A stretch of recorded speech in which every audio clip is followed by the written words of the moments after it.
is when the truth movement starts coming together, as I've found for the past few years, it's like herding cats, because everybody, nearly everybody that comes to the truth movement recently, the visionaries and the first responders, as Malcolm Gladwell wrote in his book Blink, they're all independent. We're all our own person. We think for ourselves. We've probably been beat up and abused and not thought of. We were very smart growing up, and so we had to think for ourselves. We had to fight for ourselves. We had to build up our own life for ourselves. But then we began to learn. We began to learn the secrets of the universe. We began to learn that the earth may be flat. We began to learn that there's GMOs in our food. We began to learn that the vaccines were toxicity causing our children to get sick. We learned that 9/11 wasn't just an inside job. It was the beginning of World War III. We learned that the Jesuits control the White House. In fact, the White House is named after Andrew White. We learned many, many things, and then we look up and we see geoengineering, which has gotten even more intense. And now we've learned about lasers being attacking everywhere, and we're learning about steering the weather to cause massive hurricanes and flooding, like in North Carolina, where they're having a new mosquito epidemic. It's a world gone wild, and it's a world gone really crazy. But we have to come to our own senses about how we can deal with this. And so what I chose to do was get back to nature. Nature is a healer. Nature can bring us back to life. So I encourage all of you, even if you're living in the cities, to keep searching, keep finding your light, and you will find the angels, the archons, the creator being will come to your assistance once you've woken up and started on your path of enlightenment to your own self. And one word of caution, folks, I've learned over time is stop using the word they. They won't get it, or he won't get it, or she won't get it, or whatever, because you are early responders. You're the first responders that are beginning to understand the depth of the mess we're in. You're beginning to understand that they're spraying us like bugs, causing all sorts of aluminum and barium and toxicity that goes into our soil. There's no such thing as organic foods anymore, folks. They won't even tell us what's in our foods. But you all know all this. So how do you deal with it? Well, I dealt with it by going to the country, checking out, and then coming back out once I came back with more knowledge. Because with this knowledge and what you've learned and knowing where the ledge is, now you have to share. Now, this is the hard work. This is the action item out of spiritual development. The action item is having to put yourself out there and become a tool for the betterment and the greater good of all. A tool to share the dark news with others, and you being the light. And by you shining your light much brighter, and the angels and the archons and the creators will be helping you, others will be able to see their path better. Because we need numbers. We need to educate, we need to alert, and we need to inform. And you have taken up the choice of being curious enough and having the temerity, having the guts, having the intentional fortitude, having the courage to look at this darkness, this ugliness. The world that we have learned is a big lie, and you've learned everything is a lie. Nothing is true. And how do you deal with that in a very insecure, airy place where there's no grounding anymore? We don't know what's going to happen next, because these powers that have been in control for not hundreds but thousands of years have taken control of the world. And they want to set the world on fire as part of their MO. Well, what can we do about it? But we can shine our light into the darkness. We can be the watchers. We can step up and be the David against the Goliath and say, not on my watch, sir.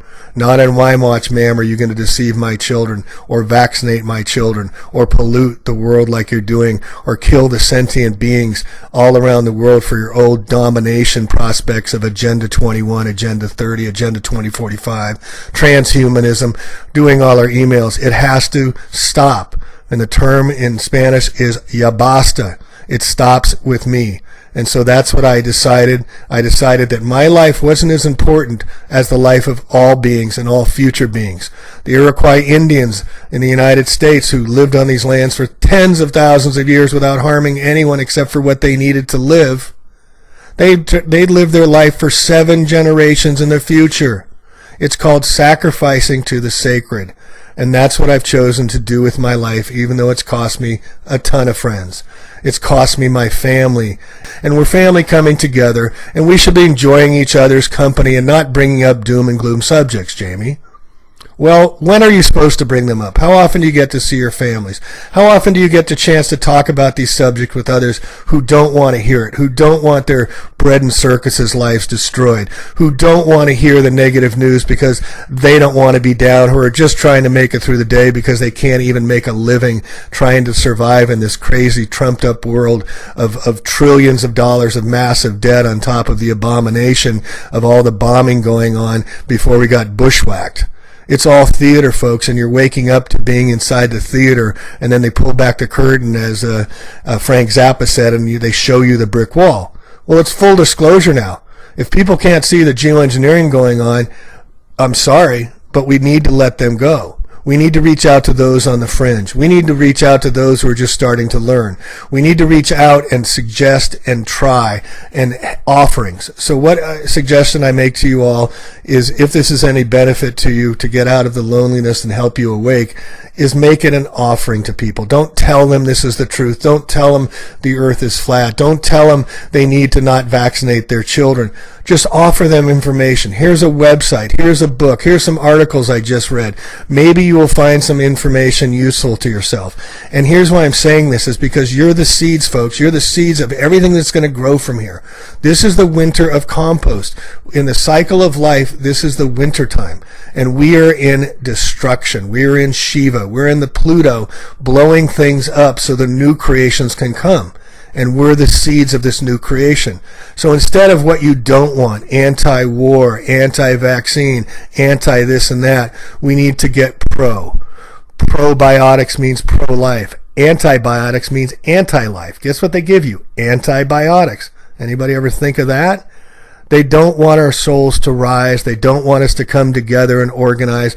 They don't want us to become enlightened beings because we're so powerful they have to have kept us in the dark like mushrooms and shit on us until they're ready to pick us off like the Georgia Guidestones, or prophesizing. That's saying they want a 95% reduction in all life. And they put it in the finest granite stone in the United States outside Atlanta, Georgia. And we all know they have serious intention and they're following through. Well, how do you step up and deal with such a beast? And the answer is always the same, folks. If you're eating an elephant, you start with one bite at a time. And we've been given consciousness to bring this awareness.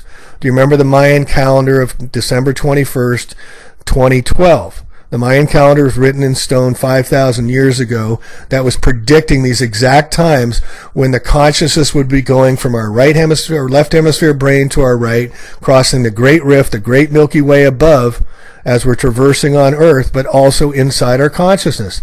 And this is why we're all available on the internet and books and whatnot to download this information, to learn the great truths of the ancients, to figure out what the ancient meanings were and the hieroglyphs on the sides of pyramids that have lasted tens of thousands of years, where we store our knowledge on thumb drives.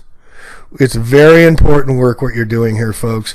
You're downloading, you're learning. It can eat you up. It can cost you your family. It cost me my marriage. I had to make a decision. Do I move back to the bling world and satisfy the wife and give her what she wanted because the country life just wasn't for her? It's too hard to work. She wanted the nails and the bread and circus. Or do I stay true to myself? Costing me a marriage, costing me friends, costing me income, walking away from a really good income and making a lot of money. It didn't matter anymore because the future of my child was in jeopardy. The future of all children are in jeopardy. The future of all life is in jeopardy. And if you're not stepping up now, you will not be rewarded in your karma in the future, because karma means action. You can't just download this information, folks, and wallow in the pity of the world today. You have to get out and act, and that's where the hopium comes from. The hopium comes from action, is putting yourself out there, knowing that you are a spiritual being, have a physical experience, and they cannot destroy you. And shining your light, learning what your light source is, being the Chiron of the wounded healer who don't want others to heal, having compassion for others, having empathy for others. What did Gandhi do? He and his fellow Indians, they marched against the British and they were caned. They were knocked down until the British learned and understood that their hearts could no longer strike another fellow human being. It was just inhumane. Well, guess what, folks? That's our work today. Our souls came here to fight this monstrous battle. Our souls came here to be the change that has to be, but we're not going to see the fruits of our labors. We're the seeds of all that's going to come from here. So we need to learn our lessons well. We need to learn the nuts and the bolts of the darkness, how it works, who is behind it, and we need to bring it to light.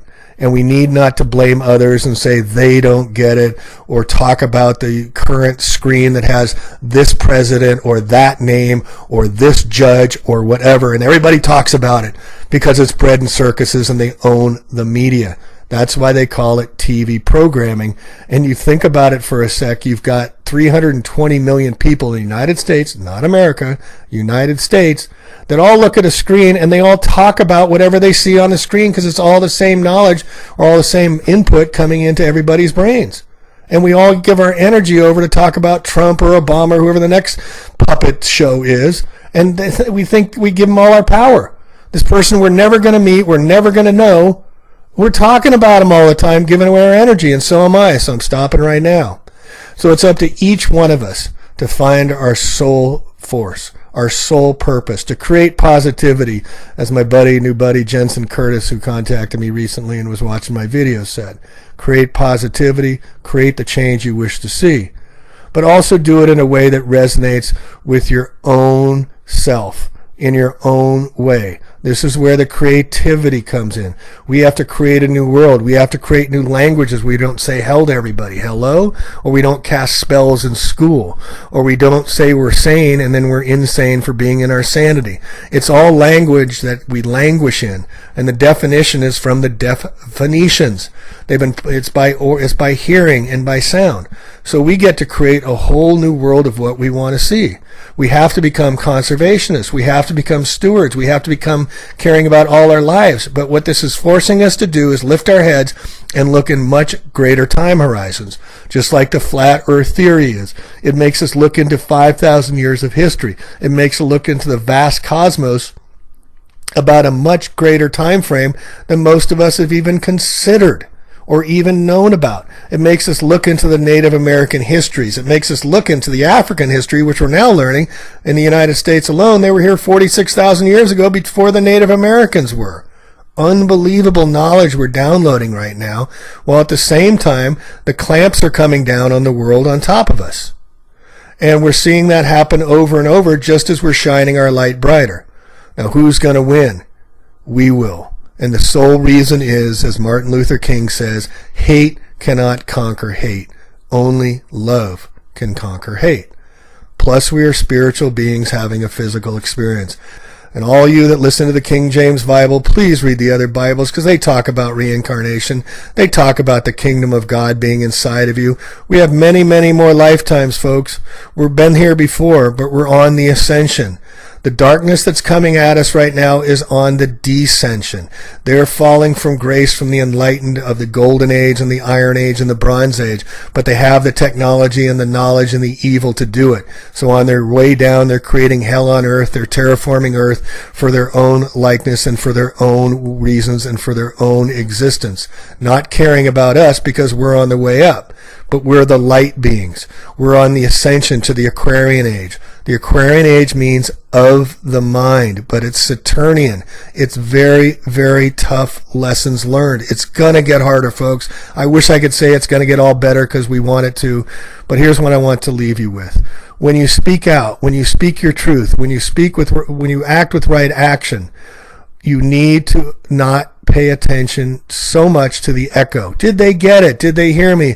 Are they understanding? But pay attention to your message. Did I speak in the right truth? Did I speak in the right way? Did I get the right message out? So the control is always in your power. And they will hear it when they're ready, but you are planting seeds.